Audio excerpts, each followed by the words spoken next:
Magandang araw sa inyo lahat. Ngayong season na to, marami kaming nadagdag na mga manok. So, i-recap ko lang lahat ng nadagdag ngayong season na to. Ngayong breeding season na to. Pati na yung kay Aling Mimay na mga sisiw. So, na-premiuhan man namin ito, binili or binigay. Uumpisahan natin sa pinakaunang-una. Unahin natin si Lucky. So, ang una nating ibibida si Lucky. Yan. Yan yung aming napanalunan sa raffle ng LDI seminar. Isa siyang 5K sweater na red ang bloodline. Pero hindi siya galing mismo sa red. Ang bloodline niya lang ay red 5K sweater. Pulet siya, pulet. Pero naglulugon siya ngayon at hindi namin pa magamit sa breeding. So, siya ang pinakauna naming addition sa aming manukan. Yan ang kulay niya. Ang pinaka gusto ko dito, pulang-pula yung mukha niya. Mula nung makuha namin siya hanggang ngayon, pulang-pula talaga yung mukha niya.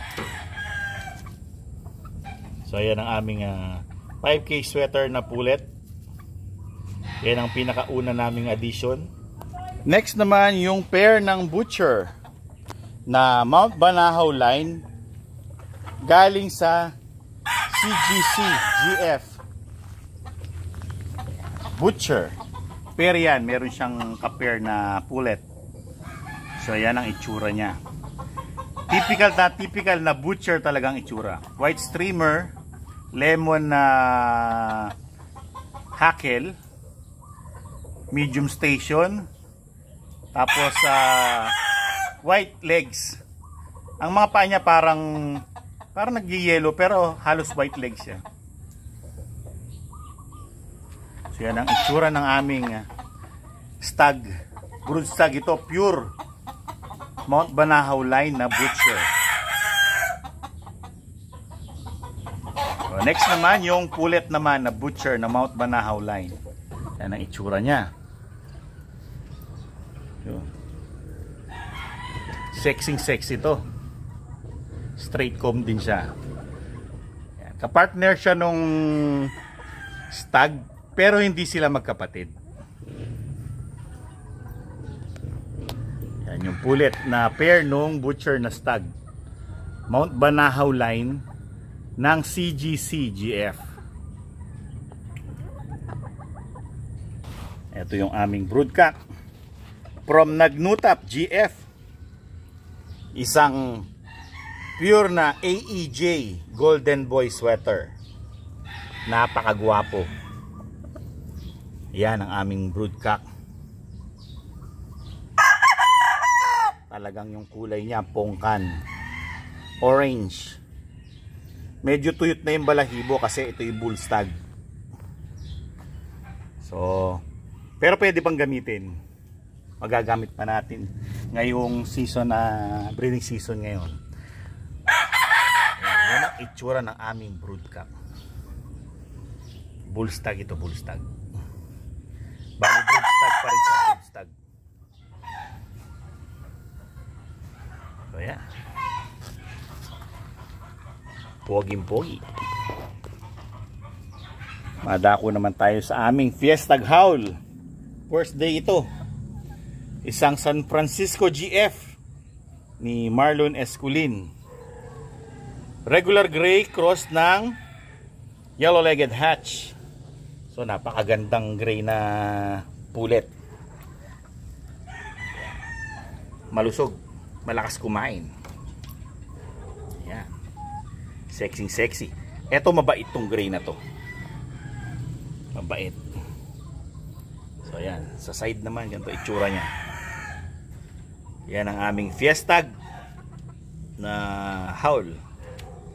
Score namin sa Fiestag. So next, Fiestag pa rin. Ito namang aking pure Agilahas bulik na pulet. Medyo naglulugon siya kasi padumalaga siya. 5 months old na siya ngayon. So ayan, pure Agilahas bulik. Tapos naman, meron na naman mga agilahas pa rin. So ito yung mga agilahas na baby pullets. Isang Kelso sweater na imported F1 yung nasa left side ng screen. Yung isa naman, isang Mel Sims Black cross ng bulik na agilahas. So kay Aling Mimay yan. Yung dalawang yan. Nabili niya for only 500 pesos. Challenge ko sa kanya yan eh. Ayan, mga last day yan, last day. Okay, next. Ang aming totoy na gal. Totoy pa siya, totoy. Ayan ang aming totoy na gal. Matangkad. White-legged, typical gal na itsura. Dapat yellow legs, pero nag-aagaw na yellow-white ang paa. Straight comb. Typical na gal ang kanyang itsura. Medium high station. Bata pa to, bata pa. Batang bata pa.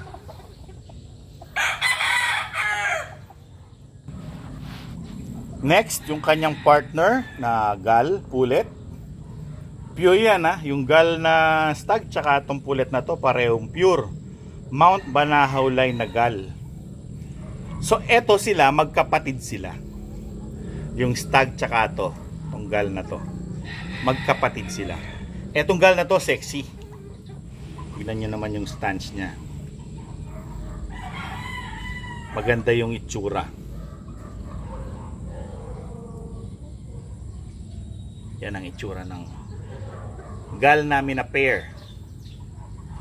Next, ang Mount Banahaw line na butcher pero galing ng Negros.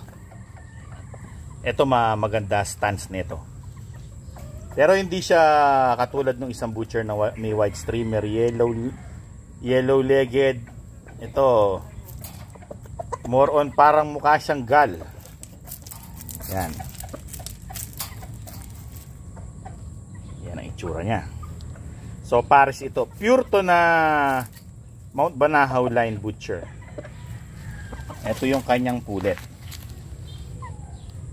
So yung pullet niya kamukha nung gal. So galing din ng ano to ng Negros. Pair sila, pair silang dumating.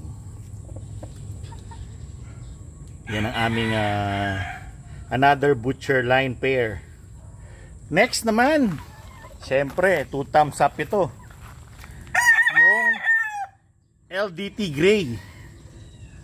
Ito yung most expensive gray na line ni Maestro Lance de la Torre. Galing naman to ng JTP GF sa Batangas. Napaka perfect na talisain nito. Maganda yung hubog, katawan, quality ng balahibo, napakaganda. Tapos maganang kumain. Maganang kumain ito. Next naman yung kanyang ka-pair. LDT gray pullet. Ganon din. The most expensive gray pa rin. So yan ang itsura ng aming LDT gray pullet. Maganda rin yung kanyang stance. Pair sila, pair. Pareho silang pure LDT gray. Next naman, ito ilalapit ko yung cam. Ito'y napanalunan ni Aling Mimay. Isa siyang lemon over yellow leg hatch ng Tootsie Roll GF. Na-premyo ni napanalunan ni Aling Mimay sa parapol ng Thunderbird. Ang gwapo manok. Lemon. Galing ng Tootsie Roll GF. Napakagwapings. Ayan, ayun ang itsura niya. Paswerte niya. Well mga kaibigan, yan ang mga naidagdag sa aming mga alaga. Parang mas marami pa yung naidagdag dun sa mga existing, no? Well, maraming mga naidagdag ngayon na talagang mga pang-breeding materials na mga pures, katulad ng mga pairs na ito.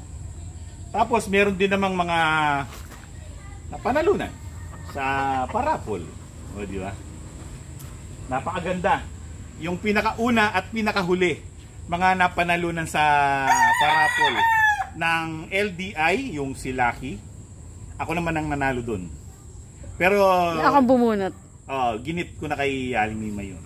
Tapos eto naman, siya naman nanalo niya. Kagabi lang yun sa Thunderbird. Galing, no? Well, napakaswerte namin nung gabing yun. 2 beses siya nanalo. Nanalo na ng t-shirt. Nanalo pa ng manok. O, di ba? Dalawang beses naman ako nadulas. Libre pagkain pa. Kung gusto niyo mapanood yung kung anong nangyari sa kaganapang yun, panoorin niyo lang yung episode ni Aling Mimay. Next episode mo na yun? Yes. Yun. Kung paano Story. punot dulo ng mga kaganapan. Well, mga kaibigan, yun ang mga naidagdag sa amin, mga recap ng aming mga alaga dito. Hanggang sa susunod na episode. Maraming salamat sa inyong panonood. Paalam! Paalam!